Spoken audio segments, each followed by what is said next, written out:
Chào mừng tất cả các bạn quay trở lại kênh YouTube Thunderstorm Burger của mình. Và sau một thời gian nghỉ thì mình hôm nay đã quay trở lại, tiếp tục mang đến cho các bạn các trận đánh Go Back to League, và lần này là ở giải Fortune Cup Relic Edition 1500 CB với một MVP team, đó chính là Polycraft Elite. Ở backline sẽ là sự hỗ trợ của Lantern và đặc biệt là một spicy pick là Wormadam Sharks.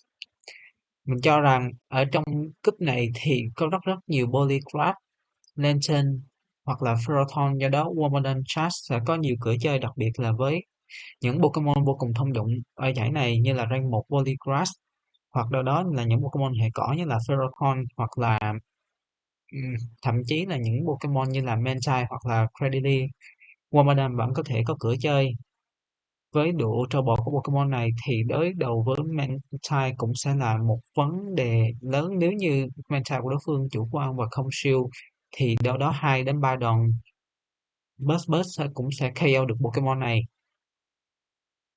Về Polygrass thì mình cho rằng Pokemon này rất thích hợp để đi league trong team, bởi vì nếu như chúng ta gặp các Pokemon mang hệ tương khắc như là Mantine hoặc đâu đó là những Pokemon hệ cỏ, thì ở backline với Lantern hoặc là Wormadam chúng ta vẫn có thể xử lý tốt nếu như chúng ta mang được shield và năng lượng tốt.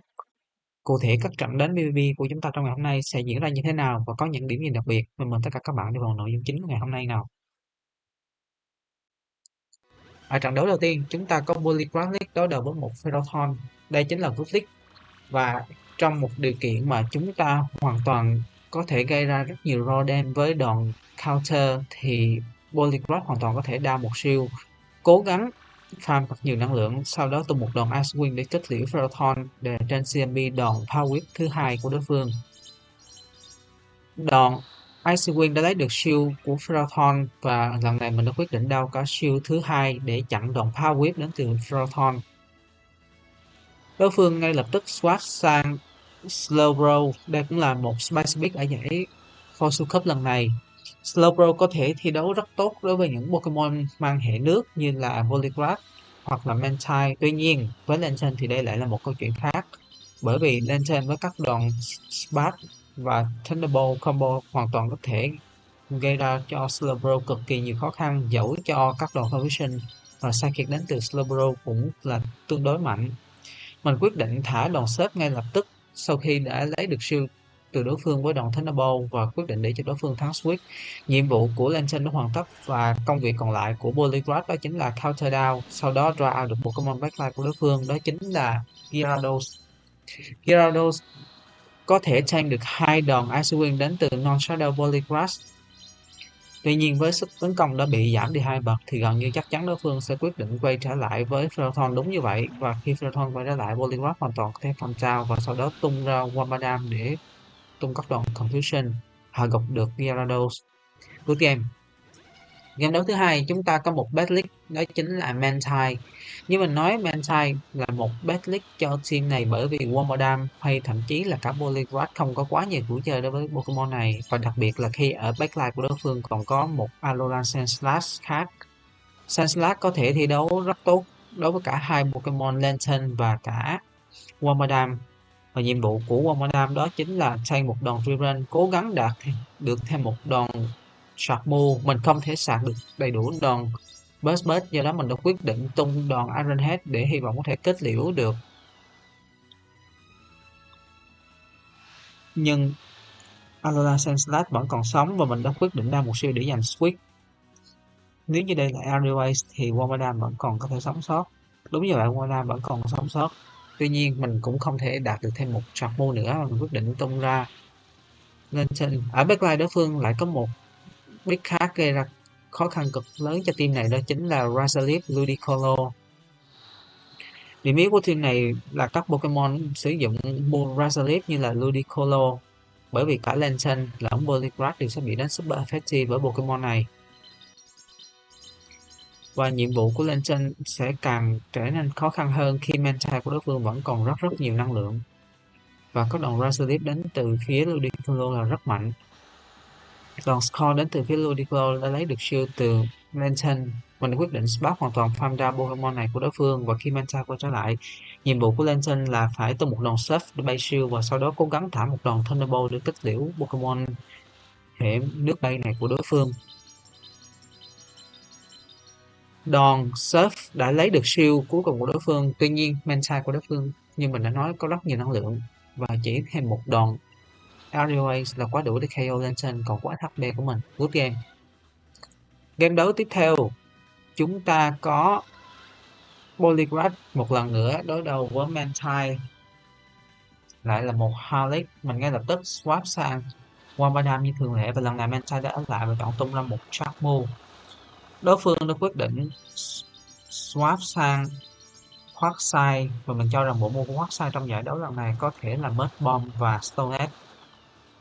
Ở heo rank này của Wambadam thì một đòn Stone Edge không đủ để KO, và chắc chắn đối phương sẽ quyết định chọn thả hai đòn Mud Bomb. Đúng như vậy, liền kề là hai đòn Mud Bomb. Mình đã quyết định chặn đòn Mud Bomb thứ hai đến từ phía Quagsire để giữ cho Wambadam còn sống sót.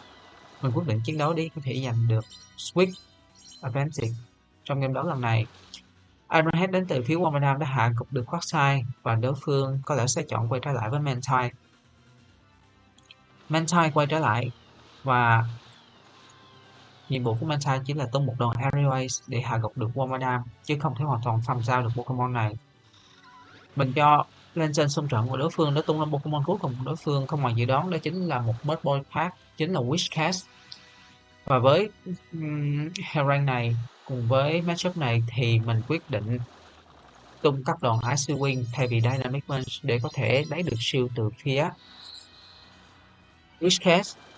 Trong tình huống mà Lantern sẽ hoàn toàn có lợi thế tuyệt đối đối đầu với Mantine, thì việc chúng ta giảm được HP của Whiscash và đưa Pokemon này vào trong heo rank mà một đòn save có thể KO, hoặc thậm chí nếu may mắn hơn, chúng ta hoàn toàn có thể sử dụng Poliwrath để hạ gục được Whiscash trong matchup này, thì đây là một cơ hội cực kỳ tốt để cho mình clear game đấu. Đối phương đã chọn quay trở lại với Mantine khi Squirclaw đã backup, và mình đã quyết định swap sang Lantern. Trong tình huống này, Lantern chỉ việc sang cấp đòn Aerial Ace hoặc Water Ball từ Mantine một cách nhẹ nhàng và tung ra các đòn surf lên trên Whiscash để hạ gục được Pokemon này, là mình có thể giành được chiến thắng trong game đấu. Whiscash quay trở lại, một đòn Mud Bomb không đủ để KO Lantern, và một đòn surf đến từ phía Lantern là quá đủ để có thể hạ gục được Whiscash, chỉ còn khoảng 25% HP. Rất là good game. Game đấu tiếp theo, một lần nữa chúng ta lại có một league tương đối là khó chịu, đó chính là Araquanix. Đây cũng là một special beast ở giải Fortune Cup lần này. Araquanix, một Pokemon mang hệ bọ và nước. Nếu như mình không lầm thì bộ môn của Pokemon này sẽ là Bubble Beam và Burst Burst. Bubble Beam đã giảm được sự tấn công của Poliwrath, và lần này mình đã quyết định tung thêm một đòn Ice Wing nữa để có thể hạ được sức tấn công của Araquanix thêm một bậc. Đưa Pokemon này vào heo rank mà mình có thể tung một đòn Dynamic Punch và hoàn toàn counter farm down Araquanix.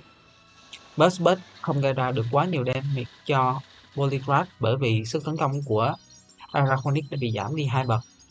Đòn Dynamic Punch đến từ phía Poliwrath đi trúng đích và đưa Araquanix vào trong heo rank mà Poliwrath mình hoàn toàn có thể counter farm down. Tiếp tục là một đòn Bubble Beam đến từ phía Araquanix. Sức tấn công của Poliwrath bên phía mình cũng đã giảm đi 2 bậc, nhưng mình đã kịp thời farm down được Araquanix của đối phương, và Pokemon thứ hai của đối phương chính là Lantern. Mình đã quyết định tung ra Lantern để đấu kèo Mirror này. Với một Araquanix Delete backline gồm có Lantern thì đây rất có thể là một team mà đối phương ở backline cũng có thể có một Pokemon mang hệ nước khác. Đây là một team Triple Water. Backline đối phương có thể có hoặc là Mantine hoặc là Poliwrath, hoặc thậm chí có thể là Whiscash, nhưng rất có thể là Poliwrath, bởi vì chúng ta sẽ cần một Pokemon mang hệ giác đấu để có thể chống lại các Pokemon hệ thép và đá trong giải Fortune Cup lần này. Mình đoán là như vậy. Trở lại với game đấu thì đối phương đã quyết định tung ra Pokemon cuối cùng của họ, đó chính là Poliwrath không ngoài dự đoán, và một đòn xếp đến từ Lantern đã đưa Polygraph vào trong Hellrain và một đòn Dynamic Punch có thể KO. Mình đã quyết định quay trở lại Polygraph và tung một đòn Ice Wing. Và đối phương đã quyết định chọn không shield. Đối phương có vẻ như quyết định giữ shield lại cho Pokemon cuối cùng, nhưng thật không may mắn khi đó chính là Wormadam với các đòn Confusion rất dễ dàng để hạ gục được Polygraph. Lantern quay trở lại, công việc của Wormadam là tương đối đơn giản, đó là tung ra 2 Sharkmo hoặc là hoàn toàn Confusion farm down Lantern. Trong tình huống này mình đã quyết định lấy shield cuối cùng của Lantern, bởi vì Polygraph của mình vẫn còn đó một mua Icy Wing đủ để KO được Lantern nếu như vòng hòa đàm của mình thất bại, nhưng điều đó đã không xảy ra trong cuộc game. Game đấu tiếp theo chúng ta có Mawile D-League. Đây là một matchup cực kỳ tốt cho Polygraph, nhất là khi Mawile đi mua Fire Fangs thay vì Fairy Wing như thường lệ. Đòn Power Weapon không gây ra được quá nhiều tổn thương cho Polygraph, và sau khi farm được tương đối là nhiều năng lượng, mình đã quyết định tung ra một đòn Icy Wing để có thể tiếp tục farm thêm Mawile một vài đòn counter nữa. Đây chắc chắn chỉ là một đòn Power Weapon thứ hai, và Polygraph của mình vẫn còn sống vô cùng khỏe mạnh và có rất nhiều năng lượng. Đối phương tung ra Pokemon thứ hai của họ chính là Polygraph, và với việc chúng ta đi Dynamic Spin thì đây sẽ là một kèo tương đối là có lợi cho Polygraph. Dynamic Spin đầu tiên đã lấy được shield từ phía đối phương, và Dynamic Punch thứ hai đến từ phía Polygraph đã đi trúng đích và đưa Polygraph của đối phương vào trong Hellrain, mà Lantern hoàn toàn có thể Spark Farm Down hoặc là Wormadam cũng có thể Confusion Farm Down Pokemon này. Đối phương đã tung ra Pokemon cuối cùng của họ là Escavalier, một Pokemon cũng mang hệ bọ thép tương tự như Wormadam. Tuy nhiên, đây là một Pokemon giấy hơn rất nhiều, và đối phương nhận ra họ đang bị thua thiệt về cả shield lẫn năng lượng, do đó họ đã quyết định đầu hàng. Cuối game tiếp theo chúng ta có một Halic, đó chính là Pelipper. Pelipper có thể thi đấu rất tốt chống lại cả Polygraph lẫn Wormadam. Mình đã quyết định tung ra Wormadam và draw out được Polygraph ở backline của đối phương. Đối phương đã quyết định bay shield mình với đòn Icy Wing, và mình đã down shield để chặn đòn này. Wormadam đang ở trong Hellrain mà một đòn Dynamic Punch và đủ để KO. Mình không có một Wormadam đủ chỉ số AV tương đối tốt để có thể đánh giải Force Cook một cách mượt mà. Nếu như các bạn có Wormadam mà có một chỉ số tốt hơn, sức phòng thủ và HP tốt hơn, thì đây sẽ là một lựa chọn vô cùng ổn áp để chúng ta có thể đánh giải Force Cook. Trở lại với game đấu này thì ở backline của đối phương đã có Lantern. Trong các kèo Mirror thì mình cho rằng Lantern sẽ có lợi thế hơn khi chúng ta một là có năng lượng dẫn trước, hoặc là có nhiều HP hơn đối phương. Lần này bởi vì chúng ta vẫn còn tương đối là đồng siêu với nhau, chúng ta vẫn còn số lượng siêu tương đối là giống nhau, và chỗ cho Lantern của mình đã có được 1 đến 2 spark dẫn trước. Tuy nhiên điều đó vẫn không quan trọng, bởi vì Polygraph hoàn toàn bị hao bởi Pelipper. Đòn Thunderbolt thứ hai đến từ phía Lantern chắc chắn sẽ KO được Lantern của đối phương, và Pelipper của đối phương quay trở lại. Tuy nhiên Pelipper vẫn còn rất nhiều năng lượng, và một đòn Water Ball là thừa sức để KO Lantern trong Hellrain này, và đối phương chắc chắn sẽ dễ dàng KO được Polygraph của mình với một đòn Hurricane. Đòn Icy Wing không đủ để hạ gục được Pelipper, và Pelipper đã dễ dàng sạc được đây đủ một đòn Hurricane. Hurricane đến từ phía Pelipper đã KO được Polygraph của mình và đem về chiến thắng cho đối thủ cuối game. Game đấu tiếp theo chúng ta có một Polygraph Mirror League, và trong tình huống này thì Polygraph của đối phương là Shadow, do đó họ sẽ có lợi thế hơn một tí về damage.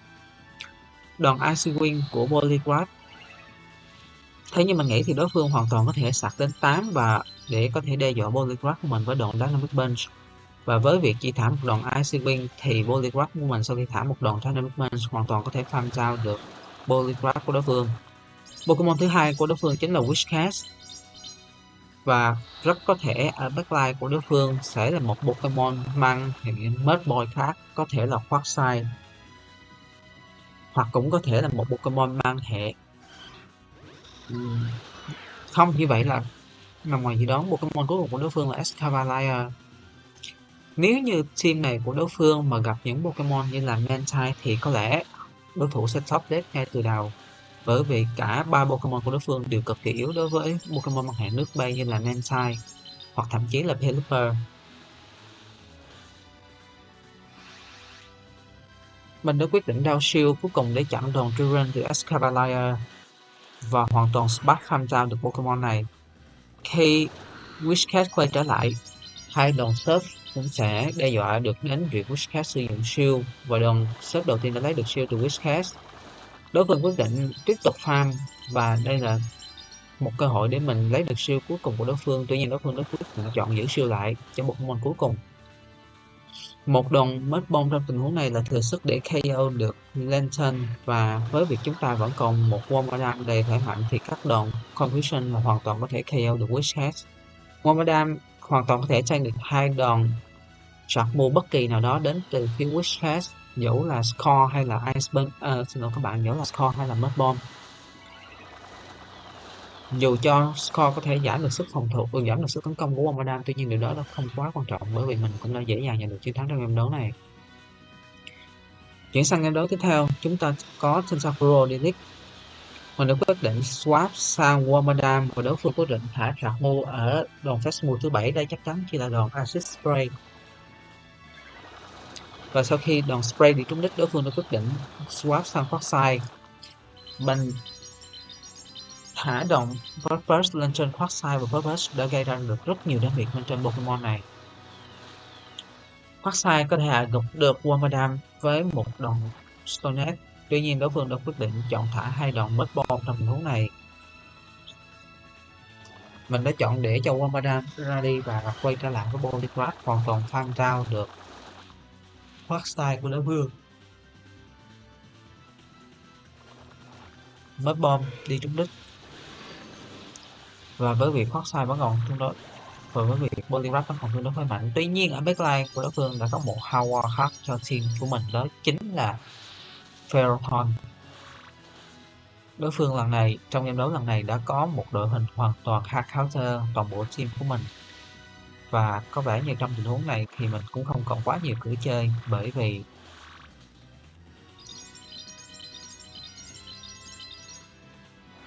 Ferrothorn hoàn toàn có thể lấy được cả hai shield đến từ Poliwrath của mình. Và thậm chí mình đã bị deny fast move bởi vì game lag.